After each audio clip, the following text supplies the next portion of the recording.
नमस्कार दोस्तों, आज की कहानी है डरावने चेहरे। एक गरीब परिवार अपना गांव छोड़कर शहर में रोजगार और अपने बच्चों की पढ़ाई के लिए शहर में आया था। रोजगार और बच्चों की पढ़ाई अच्छी चल रही थी। अभी वह परिवार किराए पर रह रहा था। काफ़ी समय बीतने के बाद उस परिवार ने घर लेने का फैसला किया। कुछ उनका अपनी मेहनत से कमाया हुआ और कुछ गांव की ज़मीन थी। ज़मीन को बेचकर इतना रुपया इकट्ठा हो गया था कि रामपाल सिंह ने अपना खुद का घर बना लिया। पूजा पाठ करने के बाद रामपाल सिंह ने नए घर में प्रवेश किया। घर में रामपाल परिवार के साथ खुशी खुशी रहने लगे। सब कुछ अच्छा चल रहा था। एक दिन सभी घर पर थे, तभी रामपाल के बच्चों ने देखा कि फर्श पर कुछ लिख रहा है। बच्चे डर गए और डर से चीखने चिल्लाने लगे। बच्चों की चीख सुनकर बच्चों के माता पिता कमरे से बाहर आ गए। तब तक फर्श में कुछ डरावने चेहरे दिखने लगे। ये सब देखकर पूरा परिवार डर गया। फर्श में डरावने चेहरे उभरता देख रामपाल अपने परिवार को लेकर घर से बाहर निकल गए। रामपाल ने आसपास रहे लोगों को सारी बात बताई। पड़ोसियों में से एक बुजुर्ग बोला, अपने घर में प्रवेश करने से पहले पूजा पाठ हवन आदि कराया था या नहीं? रामपाल ने कहा, जी हाँ, पूजा पाठ तो हमने कराया था। तब उस बुजुर्ग ने रामपाल को सलाह दी कि आप एक बार फिर से अपने घर में पूजा करवा लो। हो सकता है कि पहले की गई पूजा में शायद कोई कमी रह गई हो, जिसकी वजह से ये सब हो रहा है। रामपाल ने बुजुर्ग की बात मानकर एक बार फिर से अपने घर में हवन यज्ञ आदि करवाकर रहने लगे। पूजा होने के बाद सब कुछ शांत हो गया। रामपाल को लगा कि बुजुर्ग ने ठीक कहा था। पहली पूजा में शायद कुछ कमी रह गई थी, जिसके कारण ये सब हो रहा था। अब सब कुछ ठीक हो गया है। अब सभी निश्चित होकर रहने लगे। कुछ दिनों तक तो सब कुछ ठीक चलता रहा, लेकिन एक रात दोनों बच्चे अपने अपने कमरे में सो रहे थे। रामपाल और उसकी पत्नी अभी तक जाग रहे थे। तभी अचानक उनकी नज़र फर्श में हो रही हलचल पर पड़ी। उन दोनों ने देखा कि फर्श में फिर से कुछ आकृतियाँ उभरती आ रही हैं। ध्यान से देखा तो दोनों पति पत्नी को पहले की तरह फर्श में डरावने चेहरे दिखाई दे रहे थे। चेहरे इतने डरावने और बड़े होते जा रहे थे कि कोई भी उन्हें देखकर डर के मारे बेहोश हो जाए।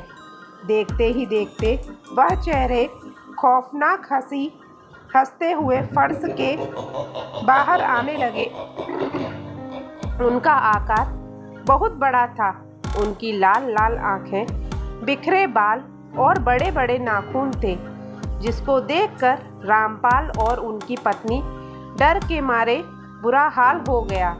वह दोनों बच्चों को जल्दी जल्दी हड़बड़ाकर जगाते हुए चीखते चिल्लाते हुए घर से बाहर निकल गए।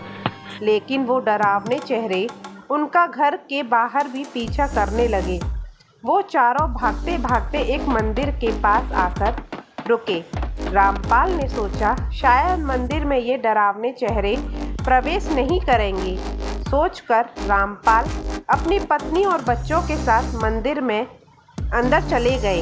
रामपाल, अपनी पत्नी और बच्चे मंदिर में ही रहे, लेकिन वह रात भर डर के मारे सो नहीं पाए। उनके दिमाग में उन्हीं डरावने चेहरों का खौफ था।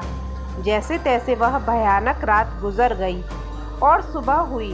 सुबह मंदिर के पंडित जी जब मंदिर में आए तो उन्होंने रामपाल से पूछा, आप यहाँ क्या कर रहे हैं और इतने डरे हुए क्यों हैं? क्या बात है? रामपाल ने रात की सारी घटना मंदिर को बताई, पंडित जी को बताई। पंडित जी ने कहा, तुम चिंता मत करो, मैं अपने गुरुजी को अभी बुलाकर लाता हूँ, तब तक तुम यहीं रहना। जब गुरुजी आ जाएंगे तभी ही मंदिर से बाहर निकलना। रामपाल ने कहा, ठीक है पंडित जी, जैसा आप कह रहे हैं वैसा ही करूँगा। थोड़ी देर बाद पंडित जी अपने गुरुजी को लेकर आ गए। पंडित जी ने गुरुजी को सारी बात पहले ही बता दी थी, इसलिए गुरुजी ने रामपाल से कुछ नहीं पूछा, बस उस घर में चलने की बात कही। अब सब लोग उस घर में बाहर आकर खड़े हो गए। गुरुजी घर के अंदर गए और 4 लोगों से फर्श को खुदवाया।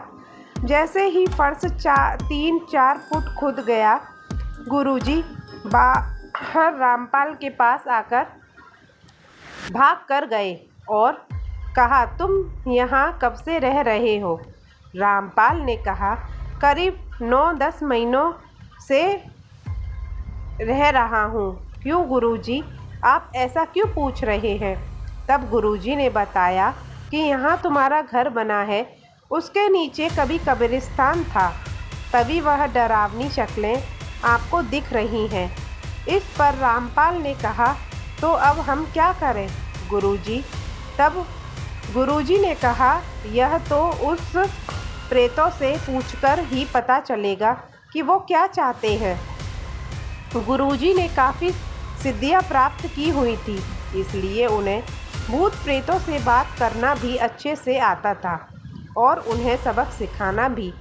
अब क्या था, गुरुजी ने रामपाल और उसके परिवार से कह दिया कि इतने तुम्हारा क्या हाल होगा ये तुम सोच भी नहीं सकते। उस भूत के इतना कहते ही गुरुजी वहाँ से चले गए और मंदिर में जहाँ रामपाल थे वहाँ पहुँच गए। गुरुजी ने रामपाल से कहा, आप उस घर को छोड़ दो, किसी और घर में रह लो। रामपाल ने गुरुजी को बीच में टोकते हुए कहा, आप ऐसा क्यों कह रहे हैं गुरुजी, हम कहाँ जाएंगे? बड़ी मुश्किल से हमने वह घर बनवाया है, ऐसे कैसे छोड़ दें? गुरुजी ने कहा, बात आपकी भी ठीक है और बात उन भूतों की भी गलत नहीं। वहाँ कब्रिस्तान है, यानी भूतों का घर। अब कोई आपको आपके घर ही से निकालेगा तो आपको कैसा लगेगा? इतना सुनकर रामपाल निराश होकर अपने गांव चले गए। अब वह घर खंडर बन चुका है। डरावनी आवाज़ें और खौफनाक हंसी से रात के सन्नाटे में भी शोर रहता है। तो भाइयों और बहनों, आज की कहानी आपको कैसी लगी?